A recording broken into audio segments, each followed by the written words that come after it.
theyeshiva.net. No, in other words, that's what makes the real relationship. A person shouldn't become arrogant. A person shouldn't be even spiritually arrogant. He owns it. It's his. Every experience of Elikus comes from Hashem.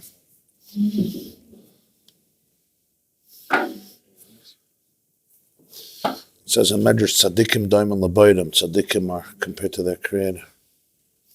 There's one set of Fabrengen in Yud Shevat, I think, Tovshin Chaf Aleph, 61 or so. So the Rebbe said in the middle that sometimes a chassid, in the middle of the day or middle of the night, feels an experience of closeness, of kiruv, hiskashus to the Rebbe. She said he should know the reason is because the Rebbe is thinking about him then. I had that experience only once. Huh? I had that experience only once. What happened? Sitting in Meshakela with the Shul Rabbi. Learning with CNS. Yeah. Suddenly I got to do what the Rebbe thought about. I asked him, did you feel anything? He said, no. But I just knew it. I can't explain why or how. But that happened only once. 35 years ago. So what was he trying to say? He was trying to, so you could say, you think it's your thing. It's not that Rebbe thought about you, but it's something so much more powerful. It means how close you are.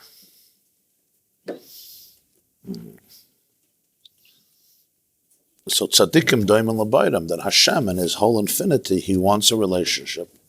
And b'makom shata moitze gedulasa, shamata moitze and v'snusa, right? It's the humility, the ability, the desire to compress it, that it should enter into the human brain, into the human heart. That I should be able to experience it. The human being should be able to experience the love and the connection and the intimacy with Ein Sof. Which logically, how can that be? Ani Hashem lo shanisi, hayahavah v'yiyeh, kula kameka lo chashav. If kula kameka lo chashav, how can my brain have a chshivas? My heart, my experience, my emotions, my life. Somebody sent me, they reproduced last week, a few days ago, an image that was taken from planet Earth 30 years ago. They sent a spaceship, robotic, to go check out Mars or different planets. It wasn't part of the plan, but they thought it's going to already be gone. It's actually still doing work. 30 years ago, but on the way, somebody had an idea to ask it to take a picture of planet Earth. And it was a whole new investment in money, but they got it done. So somebody sent me the picture, and it's very humbling. It's like a speck of dust on the surface of infinity. You read the newspapers, it doesn't look that way, right? You listen to your heart, it doesn't look that way. But that's not from infinity. That's just from that's from further away. It's not a small marble. It's like a comma speck, like something that, on your suit you get rid of. That's what it looks like. That's not legabe infinity. That's legabe quite a few million miles away. Yeah, talking kula kamei, it's a cheloi chashav mamash. Nonetheless, he chose that I want to think about you. I want a relationship with you. I want this to come into your heart like something that you could feel in your experience. So avadatam esavaya elokeichem. You typhus? Huh? I'm just explaining from yesterday. So we'll continue weiter. We're up to page 157, at the end of the second paragraph. No, the third paragraph. So everybody understood yesterday about the clay reikon? Huh? To have a base vlad? Okay, ayin test, column 1, the second to the last paragraph. The line starts with cholol keilu ayin v'efes mamash. So he spoke about creating the base of Vlad, like the Uman with the Patish who creates the Chalal.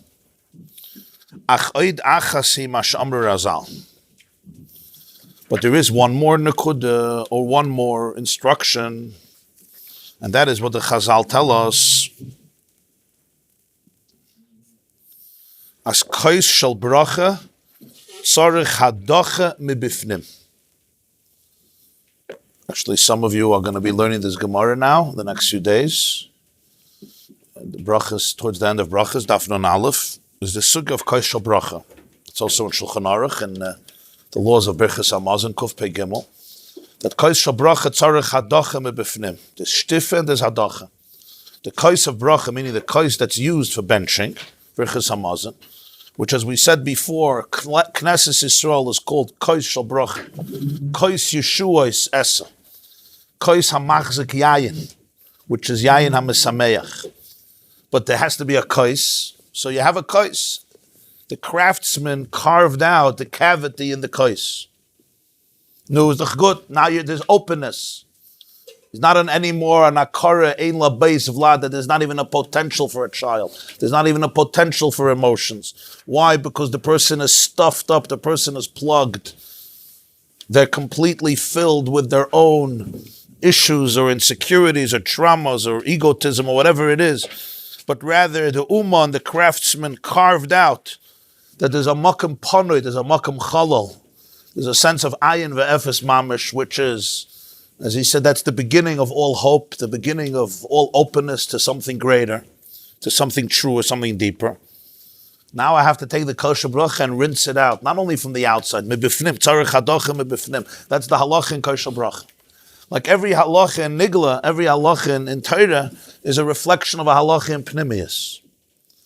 Every halacha in Nigla is a halacha also in Torah's HaNefesh. There's doing the halacha physically, taking the cup and going to the sink and rinsing it out. Then they didn't have sinks, but whatever water they had to rinse out the kais. But there's also kais shel bracha tzarich hadocha b'fnim, within myself, within my own mind, within my own heart. Va'inyan hu ki afilu mishu nitka b'teva. Even somebody that by nature, there is a cup that's empty. Somebody by nature is very humble.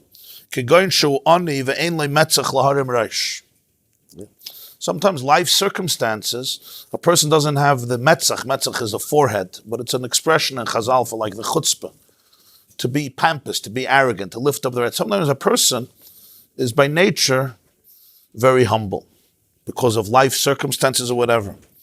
Or even somebody who's not, but they carve out the cup.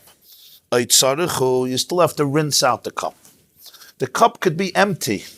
It's open, you could fill it up, but it's filthy. Hadachim b'fnim means I have to rinse it out, I have to cleanse it. That's what lahadiach means, to rinse it.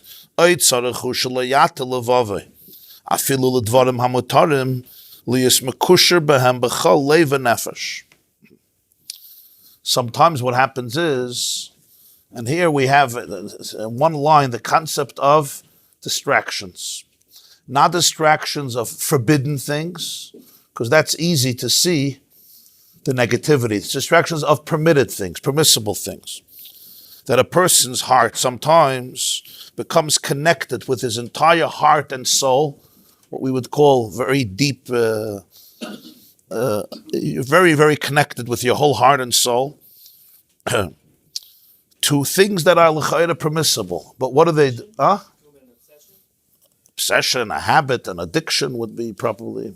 B'chal leiv and nefesh means I'm completely entrenched in it with my whole heart and soul. So if it's a davar ha'as or something forbidden, so obviously it goes without saying you have to rinse it out. But apparently the people sitting when the Alter Rebbe said this Maimah didn't have that issue of dvarim ha'asurim. They were erlich yidin. Dvarim ha'mutarim is something else. A davar ha'mutar is something that's permissible. Shulchan Aruch doesn't say that it's forbidden. But the fact that I do it with my entire heart and soul doesn't allow my kais to serve as an antenna to anything else. Why? We call it today numbers. You have numbers. You know what a number is? Not N-U-M, how do you spell it? B-E-R, right? So,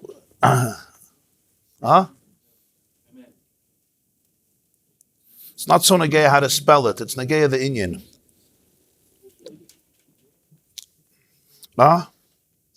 What does it do? When my heart becomes... A person has... listen, people have feelings, people have pain, people have anxiety, people have different things going on. The natural instinct is I want to try to avoid that. How do I avoid it? How do I avoid it? I avoid it through something that gives me some gratification, at least for the moment. To B'meila, it's a distraction and it's a number of pain. What happens if I have deeper experience and deeper emotions? I become connected to those things in the depth that is similar to the depth of the pain. The depth of attachment to different distractions becomes as deep as the void that I have to try to fill. That's the b'chol lev and nefesh. Why is it my whole heart and nefesh? What is it? Because it has to compensate for the soul that is experiencing something. But it's very hard to go to that place. So therefore I have all of these types of things that avoid my confrontation with that which is uncomfortable. And sometimes it's very masurim. It's pasht addictions to horrible, toxic, destructive things. Over there, the boundaries are very clear. What the Rebbe is saying, it could be dvarim amatarim. Not everything is permissible.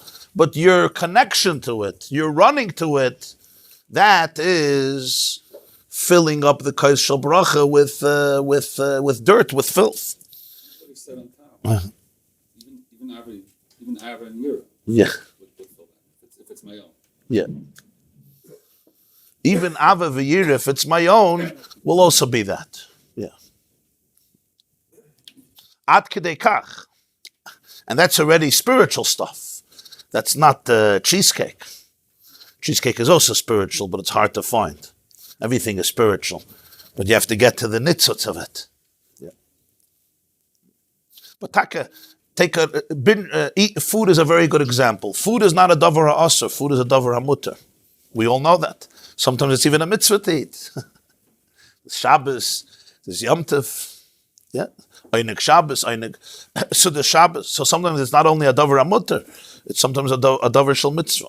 Yeah. Drinking wine is sometimes a mitzvah. A kiddush of Shabbos, Yom Tov. Matzah's deiraisa.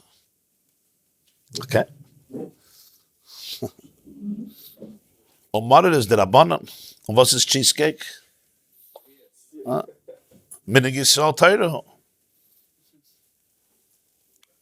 Steht ma'achale chalav. You could be yotze with a coffee also, just for the record. Especially if you're up all night. Okay, a shtickle kez.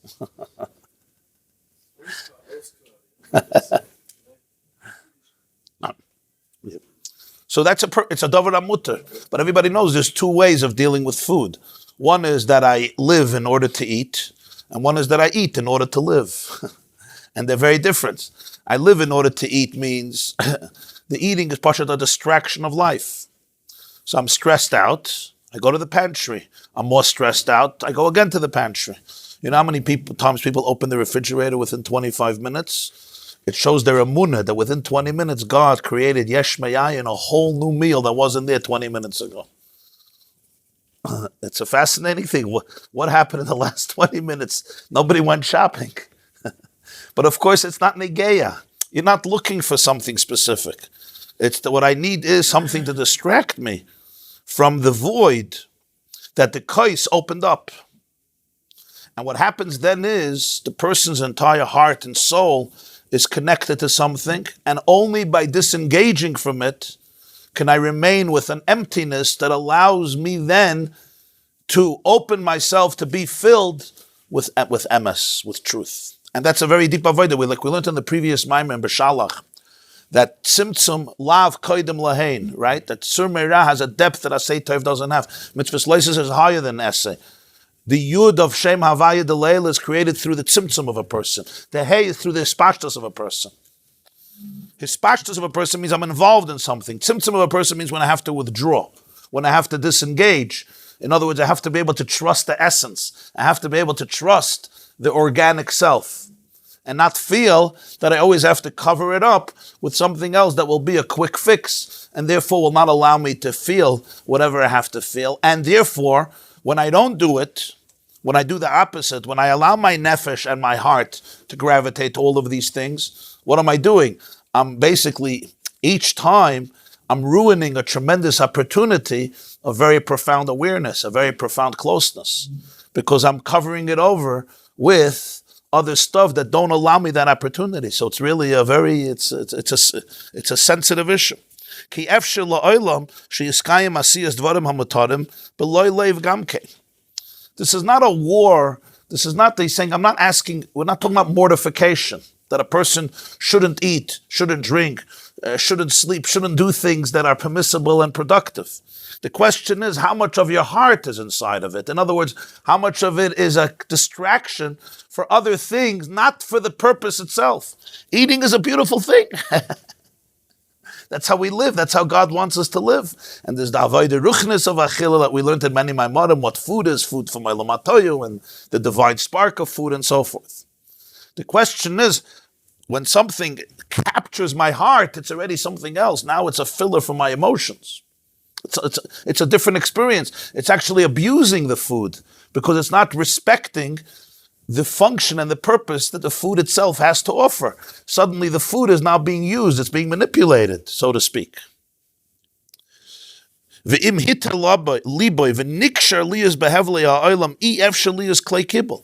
If somebody takes the heart and it becomes nikshar becomes addicted, entrenched, tied up, in various vanities of the world. Again, not necessarily things that are forbidden. So over there it's stronger, but even things that are permissible. Ef shali is clay kibble. My keli is not a clay kibble, and we almost see it because I'm filling it with other stuff. You understand what Alter Rebbe is saying? To be able to open yourself up to that void, a clay kibble is an open keli. That means there's nothing there. Then God could fill it. Then the wine, yayin hamisameach, could fill it. But if I'm filling it with other things, so what happens? Ef shali is clay kibble. It's not a clay kibble anymore. So just like we spoke before, that sometimes there's a person who bichlal doesn't have a clay kibble, there's no beis vlad, I have no uterus for emotions, spiritually speaking. There's no womb to be able to carry a child, to be able to love, to be able to have, why not? Because it's plugged up, it's nistam, it's metumtum. As he said, ein la beis vlad. So what does it have to do? The uman has to take the hammer and carve it out. That's step one. Now what's step two? So l'chayr, I reached everything. Step two, now be very careful. Because now when you suddenly start experiencing a void, you're going to run to China. You're going to run everywhere. You understand? This is the danger when you have a clay kibble. He says sometimes you have a poor person. He naturally has a clay kibble. But I want to fill it. And the mail, it's not a kibble anymore. And what am I filling it with? I'm not filling it with that which I'm really searching for. When you're filling it with that which you're really searching for, that's the point of Kodesh Bracha. Put in the wine. I'm filling it with other stuff. That's why you have to put your whole heart and soul into those stuff. And tomorrow more, and the next day more, and the next day more. Because if that was what you were looking for, so you filled it. Well, so go home, go to sleep, you're happy. But it's not really what you were looking for. You were looking for something else. This is a distraction of what you're looking for, so it never ends. It only increases and increases and increases because the more you do it, the more you feel the void and the more you feel the frustration that even though I'm doing all these things, I still have a void. So now the void becomes deeper. So now the distraction has to be deeper.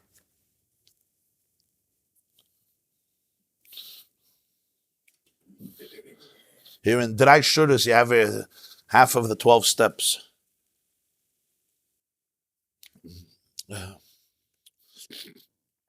Yitar.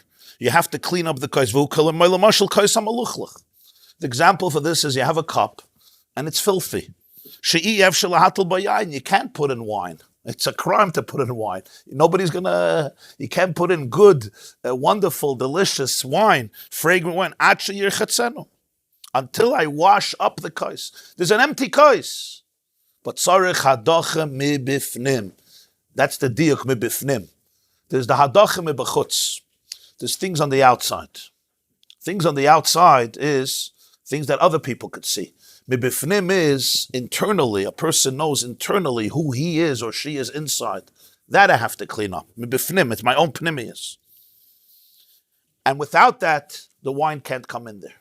V'chein ha'isha le'tucha lekabel hiroyin afilu yesh bla beis vlad im le'nitera metumasa. back to the initial metaphor of Akara, that's where the pasuk is. Don't see Meshakela of Akara. The woman, from the halachic perspective, cannot receive the child, the embryo, the pregnancy, even though there's a base vlad. If there's the cycle that Hashem made, there has to be first the tara, the cleanliness from the tumah, from the traumas and the issues that are brought up by the cycle of blood, which is going to be discussed a little later in the Maimer, what that represents on a spiritual level. And it's not just halachically. You could say, well, it's also biologically. We know that, it's not the focus here, but we know that the halacha, the time of mikveh, right? It's fascinating how it coincides with the time that is usually, unless there's exceptions, but usually it coincides with the time when the body, the feminine body, is the most fertile, it's the most keli to be able to be makabel of lad. Ovulation is dafka that time. So he's not just saying a psak din, without tara, she's not allowed to. Pashat in mitzias, it has to be after the cleansing of the dam. Pashat in mitzias, that she becomes a keli. Why is it biologically that way? Because spiritually it's that way.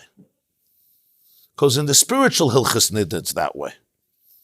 That to be able, there's opening, having a keli, but to be the keli, to be able to have a vlad, it has to be tzarech hadachim b'fnim. Tzarech hadachim b'fnim. I just want to point out an interesting thing. You're learning hilchas berachas hamazon is about kosher bracha. It's in Masechta Brachas, the end of Nafnon Aleph, and it's in Shulchan Aruch Erech Chaim, hilchas berachas hamazon Kuf Pei Gimel, I think. Hilchas Nidus and Even Azer. It's completely two different sugas. They're not connected. Kosher bracha by benching and Hilchas Nidus are as remote from each other as Lahavdil, as what are the two planets of men and women? Mars and Venus. Yeah.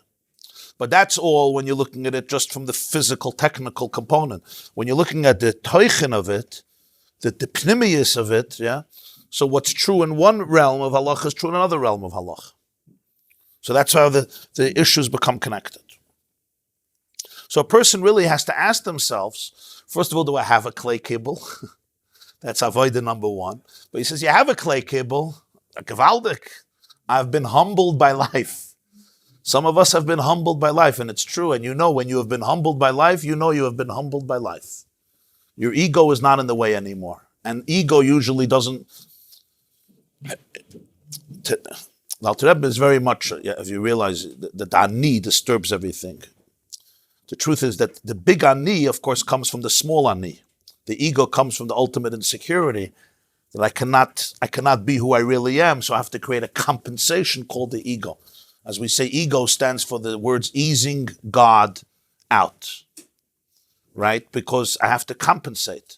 So let's say my ego has been punctured, that's the word, punctured.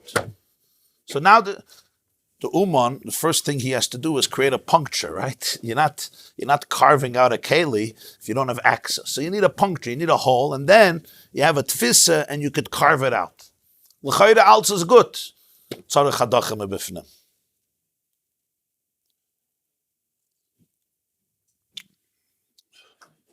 Without the hadachim b'fnim, all the humility goes nowhere. Why? It opened me up to pain, and now I'm busy distracting myself. And by the way, distraction doesn't only mean, it could be all types of things. Anger is a gewaldige distraction. Right? Anger, I'm frustrated, my temper. Yeah? And I could say it's permissible. I'm angry about holy things. But all these nakudas that the clay kibble doesn't have adocha. You have to really rinse it out and keep it open, purely open to what it really needs, to what it's really looking for. And if without that, the wine won't be able to flow in it. It's already stuffed up with ragalach, with babka, with herring, whatever. I don't know what you put into your kosher bracha. Kol chad l'fum shira delay. I'm giving benign examples, I know. I hear you. But you could use a glass cup for kosher bracha. Who says you shouldn't use a glass cup? Okay, and you should oxygenate the wine and do everything you have to do. It's the only way I can experience the emes. Of wine, of yayin ha-mesameach. Okay. Can't fake it. So the same thing as There's a powerful story about, it was the fifth Lubavitcher Rebbe, his name was the Rebbe Rashab, Reb Shalom Dov Ber. He passed away exactly 100 years ago, Beis Nissen, Tofresh Pei, 1920, in Rostov on the Don River. He was the fifth Rebbe in Lubavitch, the son of the Rebbe Maharash, who was the son of the Tzemach Tzedek, who was a grandson of the Balatanya. His father was Reb Shmuel, the Maharash, and he passed away very young, in his 40s, and the Rashab, his younger brother, his middle son, was very young at the time. He was like 21 or 22.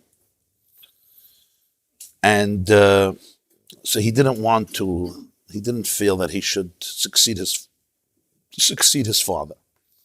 Practically, he did a lot of things. He said, my mother, he helped people, but it took him maybe, I think, 10 or 11 years until he agreed to fill the steps of his father. He had an older brother whose name was Dirazah. They called him Razah, Reb Zalman Aaron. He was an older brother of his. In the early years, when he still wasn't officially, didn't officially agree to succeed his father, a Jew once came to where he and his brother lived, which is the city of Lubavitch in Belarus, a small town in Belarus. And he needed a Yeshua. So he came in to the Rebbe Rashab, and he told him his dilemma, what was going on. So the Rebbe looked at him, and he said in Yiddish, Ich kann dir nicht helfen. That was it. I can't help you. So the Jew walked out of the room, and right when he closed the door, he broke down sobbing. And he was in the hallway, and he was like leaning against the wall or sitting on the floor, just sobbing. The Rebbe Rashab's older brother, Reb Zalman Aaron, walks by, and he sees a Jew sitting and sobbing. So he said, what happened? So he said, I went into your brother. He called him the Rebbe, and I told him my dilemma, my problem. And he tells me, Ich kann dir nicht helfen. Now, he was the last hope that I had. I tried everything. He was the last hope. I walk in, he says, I can't help you. So I know it's a lost case. I don't know what it was, but it was a very personal and deep matter, obviously. So the older brother, the Razah, since it was the earlier years, so he still, he felt he was the older brother. So he walks into his younger brother, and he gives him a piece of his mind. He says, Ich verstehe dich nicht. I don't understand you. A Yid comes for help. Yeah. Even if it's true that you can't help him. So sein. That's what you do. Ich kann dir nicht helfen, have a good day. Some comfort, some encouragement. A Gemara says, "Afilu cherev chadam unachas al savar shel nadam al yimnatz b'men harachamim." Even in dire situations, you don't give up hope. That's what he comes to you for.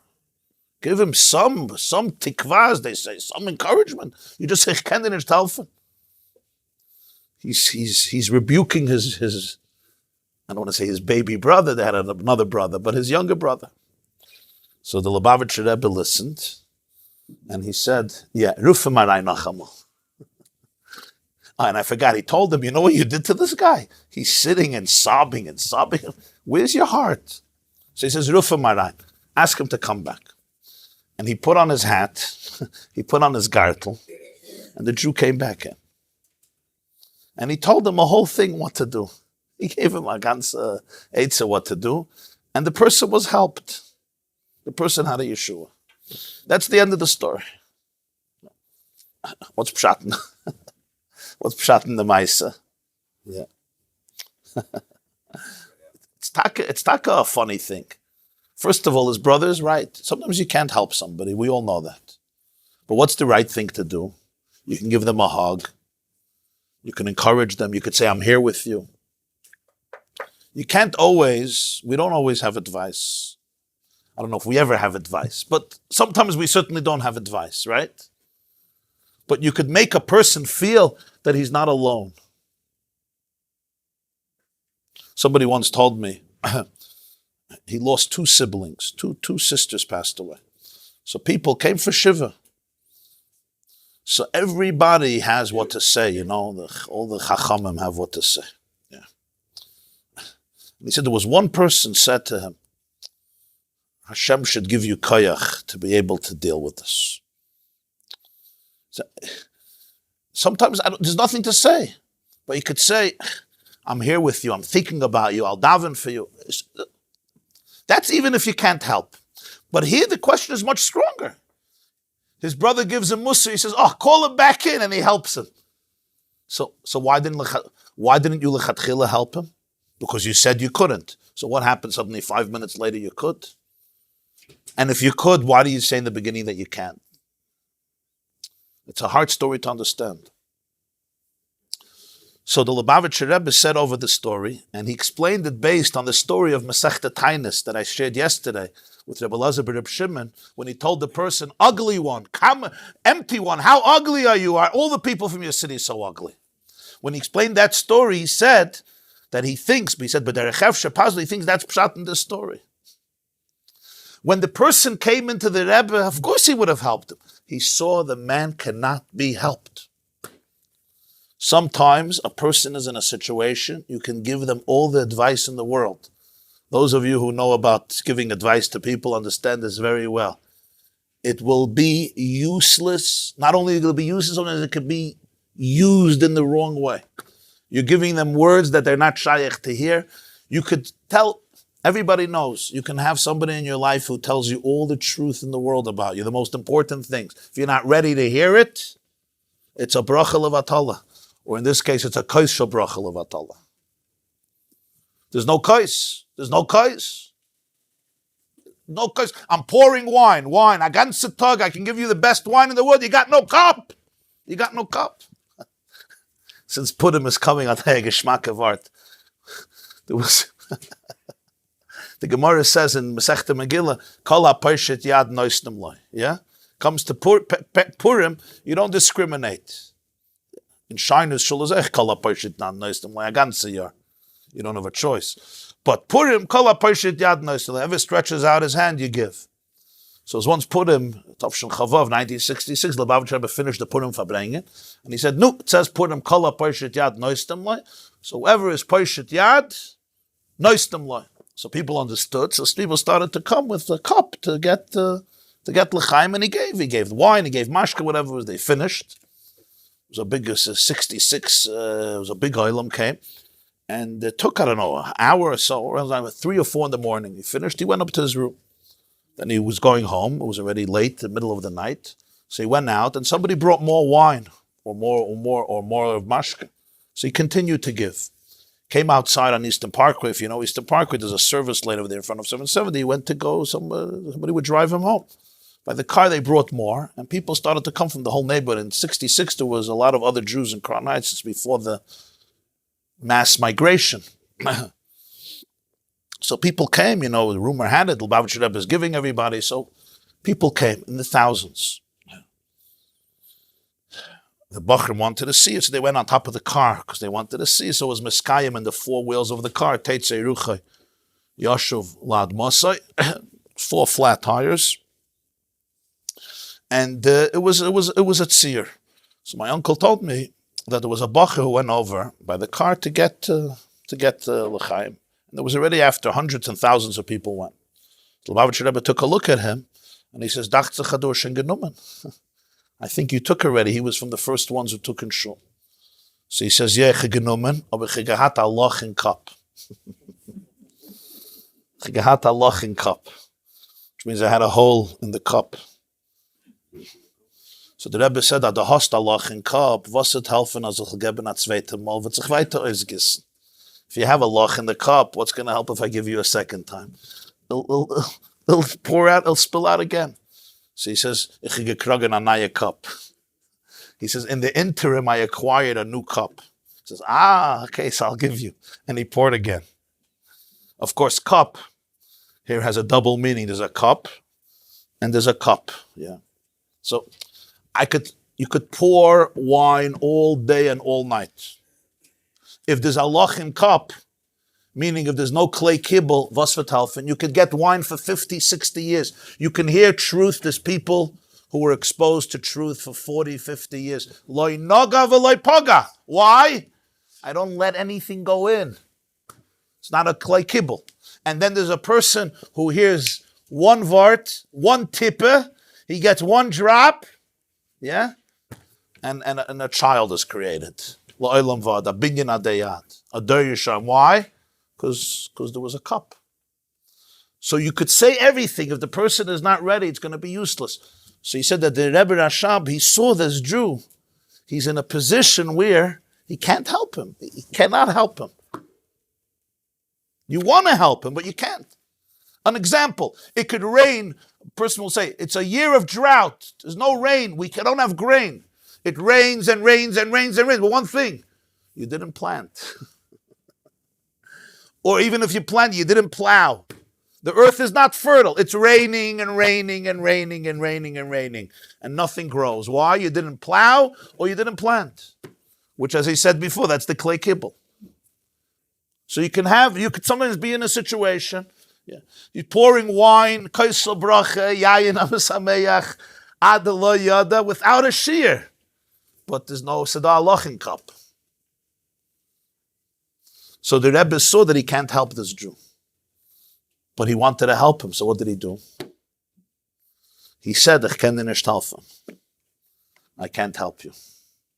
And that touched him. You can't help me. In other words, I'm in a situation. If you can't help me, nobody can help me.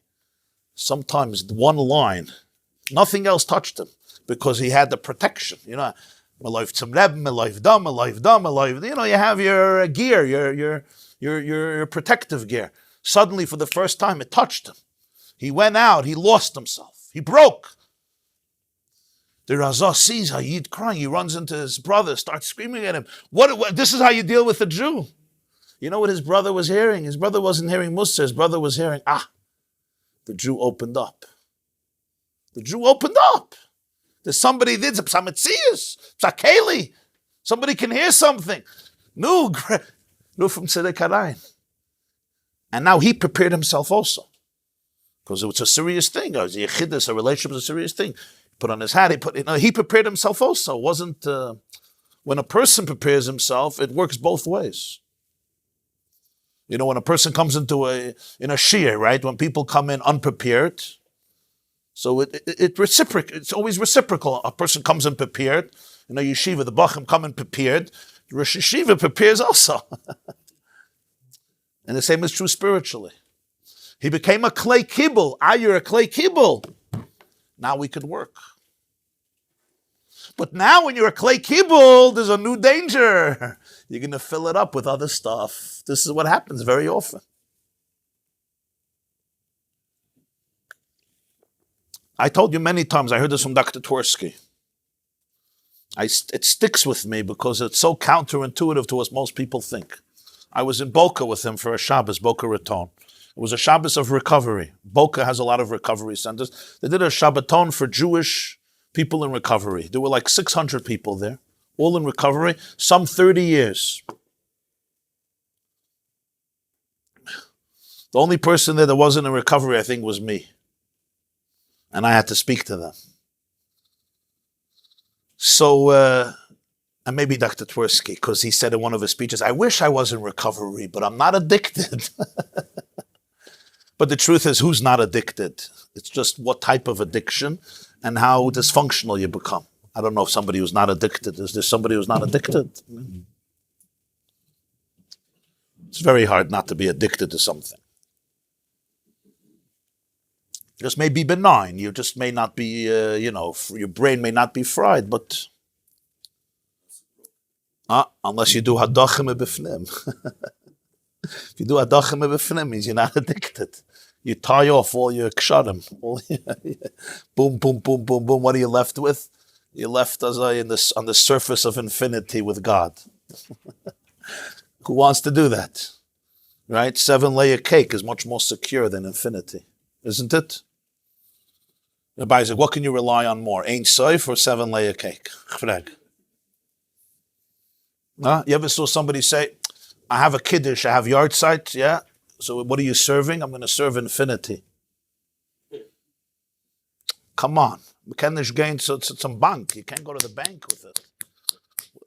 A 7-layer cake, you can go to the bank. So we were sitting there. So I asked him, you've been in this work for 60 years. Today it's probably 70 years. What did you learn? What did you learn? He says, you want the shortcut? I said, what do I have to learn what you learned for 60 years? I could speak to a guy like you and learn what you learned in 60 years in 10 seconds. So he said, the most greatest thing I learned is that people who are addicts are usually the most spiritual among us. I said, why do you say that? He says, because life is challenging and people have voids. But most of us who are not so sensitive and not so deep and not so spiritual can live with lies, with hypocrisy, with cover-ups, and we remain functional. Those souls that can't live without God because they're too deep, they're too sensitive, they're too spiritual, they go crazy. And therefore they need all the destructive toxics in their brains to be able to numb their pain. So what you're looking at is dysfunction on one level and deep spirituality on another level. Your typhus, that's very profound. And when you're that person, it's a very comforting idea. In other words, it's always commensurate with how, I see it with the teenagers. You go ask any therapist in Monsey or Borough Park or Lakewood or anywhere in the world, Yerushalayim too. Or ask even mothers, fathers about their children who are struggling most, including children who left and ask them, oh, this probably was the child who was the most selfish, right? The most narcissistic. The child who was probably the dumbest. The child who probably couldn't care less about anything. And every mother with tears in her eyes, and I've done this with not 10 people, but maybe hundreds of mothers, with tears in her eyes say, he was the kindest. She was the most sensitive. She is the most sensitive. He was the most spiritual, the most perceptive. When he was 5 years old, he was the hope. He was the apple of the eye because of how much potential in this kid. So it's a funny thing, right? You'll see this down. You could look. Isaac, I'm right or not? Huh? You deal with all these kids. You speak to them for 10 minutes, you'll see it. What's pshat? The pshat is because Chaba Hatalia, when there's so much yearning, when my clay kibble is so big, it's so deep, it needs so much truth. And it's not so easy to get the real wine. So what do? I need big stuff to distract it. And the deeper the keli, the more deep it has to be. Because if not, it's not going to numb me. That's the hadachim b'fnim. Hadachim b'fnim is I have to have the courage to be able to clean up my entire clay kibble and not allow it to get connected to anything that will make it filthy and therefore remove the potential for the keli opening up to what really could and should fill it, which is what? Not artzecha, not my love and awe, but allow ein soif ba'atzmai, atzmos ein soif, Hashem himself to be able to come into the relationship. Tumas nida, dam nida, spiritually represents, even physically, represents various toxins in the body. And it creates a change in mood. It creates a change in mood because it's hard. It's hard. Yeah. It's not easy for a woman to go through what she goes through. Not a lot of men don't know about this. They don't even understand it. Yeah. It's a change in the body system that creates challenge, creates difficulty. It's an emotional, somebody once said, it's an emotional roller coaster sometimes. But it's spitting out, as we're going to see later, it's spitting out something. And once it spits that all out, biologically, the uterus is now ready to carry a child. That's his last mashal. What does that represent spiritually? A tremendously potent idea. As long as I'm not ready to spit out stuff, I'm not ready to clean myself up, I'm not ready for Torah, then I also can't fill that up with what has to be filled up, meaning with a real child. A child which represents real life and eternal life. Binyan adayat. Generations, eternity, which represents also emotionally an emotion that's not fake, an emotion that's very real, that sustains itself. Okay. So tomorrow we sent out an announcement. Tomorrow and Thursday there's no shir. I'm in Mexico City, Be'ezer Hashem. Friday morning we'll have a shir. Everybody have a wonderful day and asach hatzlacha. Hatzlacha mit the clay kibbul and with the koshel bracha and with the hadacha mit befnim and the shtifa mit bechutz. So this really is a continuation of previous Maimah? Every Maimah is a continuation of the previous Maimah, but in this case, it happens to be also specific. Listen to Moshe, whenever you're dealing with truth, it's a continuation. You understand? Emes doesn't contradict Emes. So it's always a continuation. In one way, in another way, in one way. Never stops. I quit smoking 35 years ago. I want to smoke every day. You want to smoke every day, huh? Every day, every minute. This class is brought to you by theyeshiva.net. Please help us continue the classes. Make even a small contribution at www.theyeshiva.net/donate.